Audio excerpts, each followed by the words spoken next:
Siekiant įgyvendinti numatytą prioritetą, Mažeikių rajono savivaldybė dalyvauja projekte žiedinės atliekų tvarkymas, kur kartu su partneriais iš Estijos, Ukrainos, Norvegijos ir Lietuvos siekia atkreipti visuomenės dėmesį atliekų surinkimo ir perdirbimo naujoves, įdengiant žiedinės ekonomikos naujoves bei naują atliekų tvarkymo sistemą. Tai vienas iš pagrindinių šio projekto tikslo tai yra pagerinti savivaldybę aplinkosauginį veiksmingumą, kreipiant dėmesį tiek infrastruktūrą, tiek į naujas technologijas.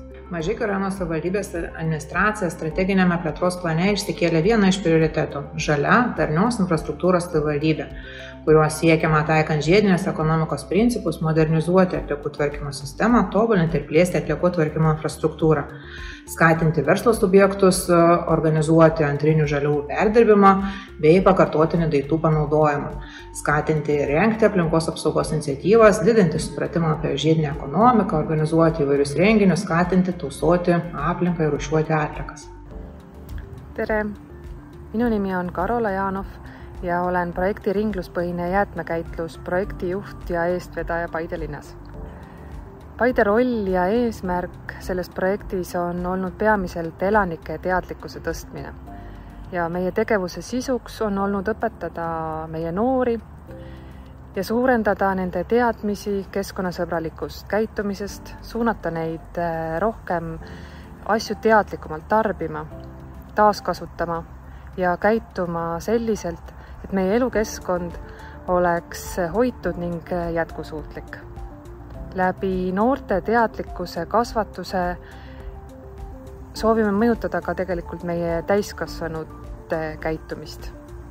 Проект управління відходами на основі замкненого циклу спрямований на активізацію залучених муніципалітетів у напрямку виявлення інноваційних шляхів зменшення несприятливого впливу на навколишнє середовище. У проєкті передбачалася підготовка та реалізація програм та заходів з підвищення рівня екологічної свідомості у місцевих громадах, пілотні проєкти та тестування кращих практик та нових технологій в мікромасштабі з урахуванням інновацій у зборі та утилізації відходів у напрямку впровадження економіки замкненого циклу у поводженні з відходами. Метою також є підвищення екологічної ефективності шляхом розв'язання правових питань, створення інфраструктури утилізації відходів та запровадження нових технологій, скорочення площі полігонів та допомоги у досягненні цілей ЄС, пов'язаних з поводженням з відходами. Пряме та непряме навчання представників місцевої влади, державних службовців та населення, передача актуальних знань, поширення найкращих світових практик у поводженні з відходами, розробка концепцій та рішень для сталого екологічного менеджменту, сприяння розвитку екологічної свідомості молоді та широких верств населення. Labą dieną. Aš esu visuomenės informavimo specialistė Italija ir dirbu Telšių regionų atliekų tvarkymo centre. Projektas žiedinis atliekų tvarkymas Telšių regionų atliekų tvarkymo centrui davė daug naudos ir žinių. Mūsų įmonės specialistai turėjo galimybę išvažiuoti į pažintines keliones, kurios vyko Norvegijoje, Suomijoje, Škotijoje ir Austrijoje. Visose kelionėse susipažino su gerąją praktika, kur yra naudojama atliekų tvarkymo aplankytose šalise. Taip pat turėjome galimybės dalyvauti internetiniuose seminaruose, kuriuose taip pat buvo pasidalinta naudinga informacija. Patys rengėme įvairius renginius, protmūšius, paskaitas, kurių metu turėjome galimybę pasinaudoti informaciją, kuo yra naudinga žiedinė ekonomika ir kodėl taip svarbu atsakingai rūšiuoti atliekas. Taip pat nusipirkome galimybių studiją, kad žinotume, kaip išgauti kuo kokybiškesnį kompostą ir kad žinotume visas panaudojimo galimybės. Проекти, спрямовані на розвиток економіки западного циклу, є дуже важливими для різних аспектів суспільства. Вони сприяють ефективному використанню ресурсів, зниженню негативного впливу на навколишнє середовище. Завдяки їм стимулюється інноваційний розвиток, що позитивно впливає на економічний розвиток країни. На жаль, війна внесла зміни в пріоритетах країни, але навіть за таких умов ми намагаємося створити можливості для подальшого roзвитku ekonomikai.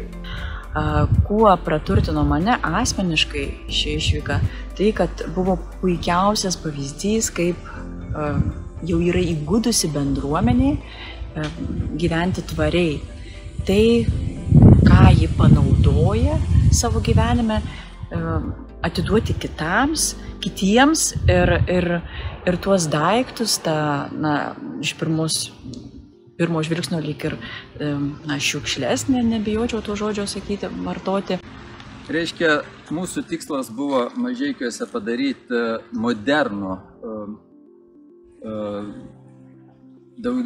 didžiagabaritinių atliekų surinkimo aikštelę ir žiedinių atliekų tvarkymo centro tam, kad gyventojai galėtų ir priduoti nereikalingus daiktus, ir kiti, kurie ieško tam tikrų daiktų, galėtų pasiimti. Kitaip sakant, čia per šitą centrą, per šitą projektą Mažeikiuose stipriai sumažės stambiųjų atliekų kiekiai. За допомогою проєкту управління відходами на основі замкненого циклу була проведена свідома інформаційна кампанія, що допомогло підвищити обізнаність населення з питань сортування, переробки сміття та важливості ekonomikos zampnojo ciklų.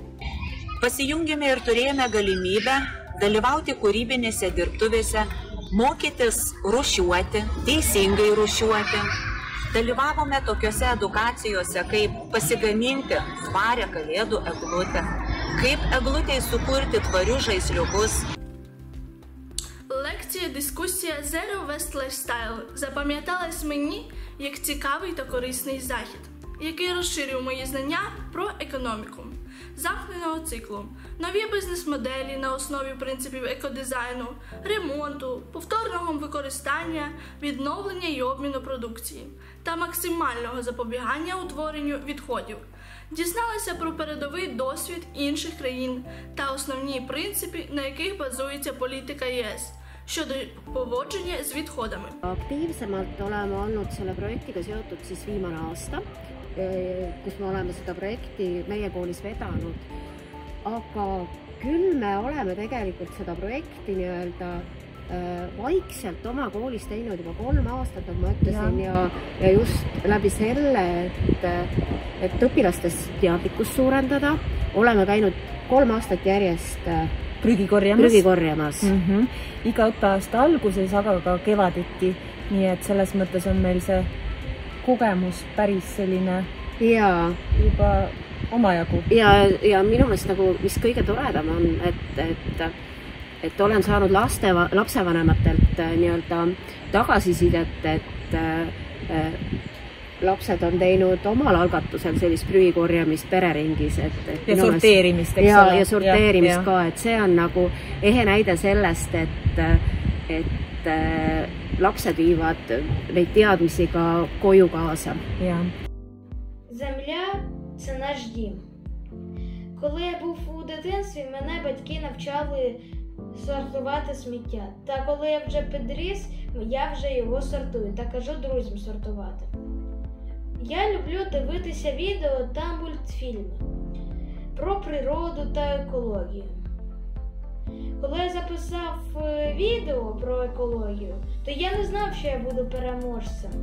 Я думав, що я буду на якомусь місці 3-му, не знаю. Але я думаю, що діти, які поглянули моє відео, то вони беруть тепер приклад з цього відео. Любіть та захищайте природу. Iš esmės, kadangi esu vadybinės komandos narys mokykloje, tai be abejo, kad geriausiai įkvepia konkretus pavyzdžiai, praktiniai pavyzdžiai. Tai, ką mes ir stebėjome išvykoje Norvegijoje ir per visas tas veiklas. Tai pirmiausiai, kad reikia šviesti jaunąją kartą. Mes jau esam surambėję medžiai, o jie yra tie, kurie turi to išmokti ir gyventi švariau, draugiškiau. Ugdytiniai, tiek mokytojai kuria iš antrinių žaliavų. Mokome vaikus to, kad daiktas gali tarnauti iš naujo ir jį būtų galima prikelti antram gyvenimui. Čia mums labai talkina ugdytinių tėveliai. Iš tikrųjų, jeigu sunaudojam tualetinį popierių, tai jo ritinėlį atnešam į grupę. Atnešam įvairias antrinės žaliavas, dėžes, tekstilės atraižas, kurios grupėse virsta meno kūriniais, virsta žaislais. Štai iš didelių kartoninių dėžių vaikų džiaugsmui gimė automobiliai. Jais važiuojame, žaidžiame ir grupėje, ir lauko erdvėse. Įkvėpti Norvegijos darbo patirties mokomės ne tik tai kurti savo malonumui, bet neišmesti ir baldų, juos atnaujinti. Štai vaikų savanorių rankomis sukurtos lyg ir naujos kėdutės, kurių išvaizda visiškai skiriasi nuo padėvėtos ir jau norimos išmesti lauk. Я хочу сказати, що коли я створював відео, мене дуже надихнула природа. Перемога в конкурсі була для мене важливою. Вона підтвердила, що мої зусилля були визнані. І це збільшило мою мотивацію працювати над охороною природи далі в майбутньому. Я став впевненішим і вірю, що кожен з нас може допомогти природі. Після перемоги мені стало зрозуміло, що мої відео можуть поширювати усвідомлення про екологічні проблеми та вплинути на інших, щоб долучитися до охорони природи. Et läbi eeskuju tulevad need ja väikestest asjadest sünnivad suured asjad ja ütleme niimoodi, et ma usun, et see, mis meie lapsed on saanud koolist kaasa, võib-olla tulevikus täiskasvanuna, siis äkki me oleme suutnud nad ära tinistada ja nad suhtuvad oma kodukohta, oma koduriiki, meie oma koduplaneeti oluliselt teadlikumalt, keskkonnasäästlikumalt, teevad selliseid otsuseid, mis siis nagu on meie loodusele ja meie planeedile õiged otsused. Одним із принципів життя без відходів є раціональне споживання. Намагаюся купувати тільки те, що справді необхідно, зменшуючи при цьому попит на певні товари, а відтак і скорочую кількість ресурсів, що йдуть на виробництво того чи іншого товару. Віддаю перевагу якості, а не кількості. Також знайшла перевагу у заміні одноразових та ресурсозатратних речей, їх багаторазовими відповідниками. Термокружка замість картонних стаканчиків, екосумка замість пакетів, акумулятори замість батарейок. Планую і надалі розширювати свої знання у цьому напрямку та мінімізувати свої відходи. Aš džiaugiuosi, kad Mažeikių rajono savivaldybės darbuotojai, įmonių atstovai ir specialistai, kurie dirba su atliekų tvarkymu, rūšiavimu, turėjo galimybę dalyvauti žiedinės ekonomikos atliekų tvarkymo projekte, pasisemti patirties, pažiūrėti, kaip tvarkosi mūsų kaimynai, kolegos ir parsivežti be abejonės pačią geriausią patirtį, tinkančią mūsų kraštui, mūsų rajonui. Незважаючи на воєнний стан в Україні, спільними зусиллями проєкт все ж таки було реалізовано. Це доводить, що навіть в екстремальних умовах ми прагнемо розвивати як своє місто, так і країну.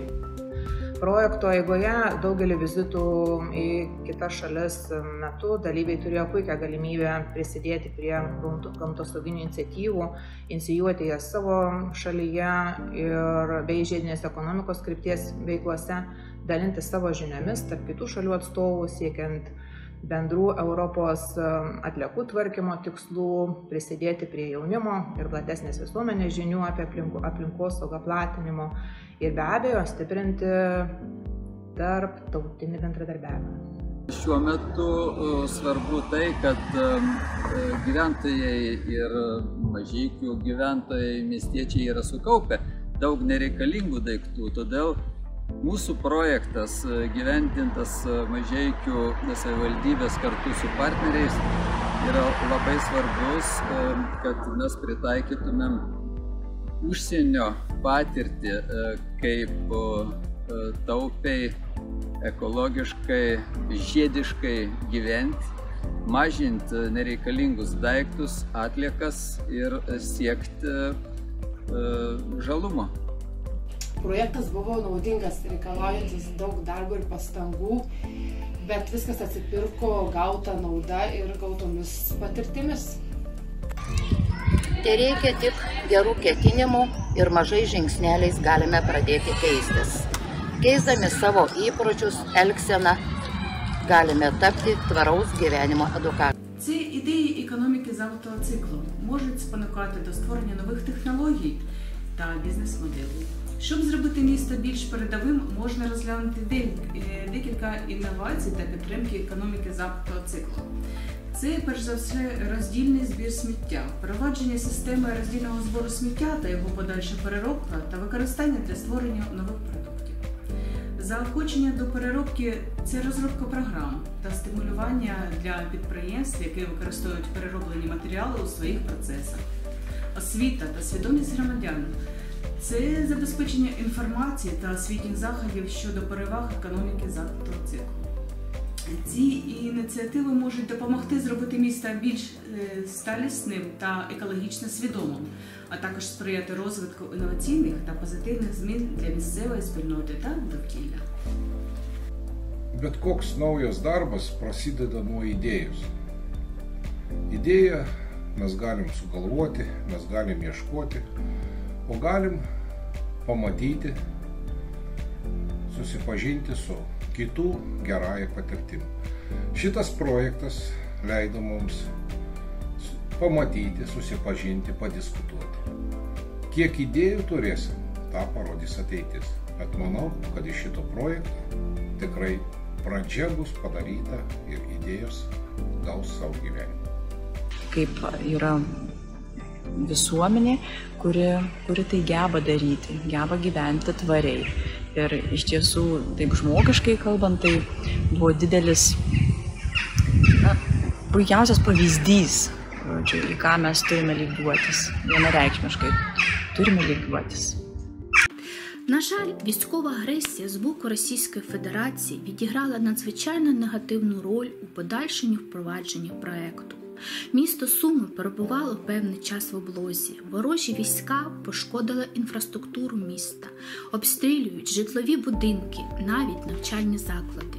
Для того, щоб місто мало змогу переробити будівельні відходи, які були утворені внаслідок цих пошкоджень, в плани проєкту були внесені корективи. З дозволу оператору фонду планується придбання шредеру для переробки будівельних відходів. Через постійні повітряні тривоги, заходи з підвищення екологічної свідомості серед громадян міста проводилися онлайн. Відкриті уроки, конкурси, вікторини – все це в рамках проєкту проводилося в дистанційному режимі для того, щоб убезпечити наших громадян. Але, незважаючи на тяжкі часи, ми щиро віримо в нашу перемогу, продовжуємо працювати та розвивати нашу країну. Ma arvan, et 3 projektiaasta jooksul oleme suutnud mõjutada väga paljusid Paide noori ja nende tulevikuvalikuid, mis on väga oluline meie tuleviku silmas pidades. Ja projekti käigus on palju väärtuslikku teadmisi saanud ka mitmed meie ametnikud ja linna arenguplaanid ning tuleviku sihid saanud tänu sellele väga palju tuge. Võimalik, et me täna isegi ei taju seda, kui oluline on projekt olnud meie inimeste, meie elanike ja meie linna jaoks. Aga igal juhul me oleme väga tänulikud, et oleme saanud olla osa ja täita olulist rolli meie tuleviku kujundamisel. Taigi, ačiū visiems dalyvavusiems. Tikiuosi, kad žinios, kurias mes visi parsivežėme, tikrai bus naudingos mūsų rajono ateičiai.